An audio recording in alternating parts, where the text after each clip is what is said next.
Hindi na raw sasagutin ni dating Pangulong Rodrigo Duterte ang pagsumite ni dating Senador Antonio Trillanes IV ng transcript ng pagdinig ng Senado at Quadcom sa International Criminal Court.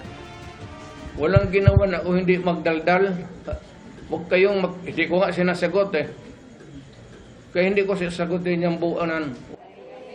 Sinabi yan ni Duterte sa pagbisita niya sa puntod ng kanyang mga magulang sa Davao City. Tinanong din si Duterte kung dadalo siya sa pagdinig ng House Quad Committee na nag-iimbestiga sa madugong drug war ng Duterte administration kung muli siyang imbitahan. Hindi naman ako nagpapasuplado. Pero yung testimony ko sa Senate, natanong naman na lang lahat.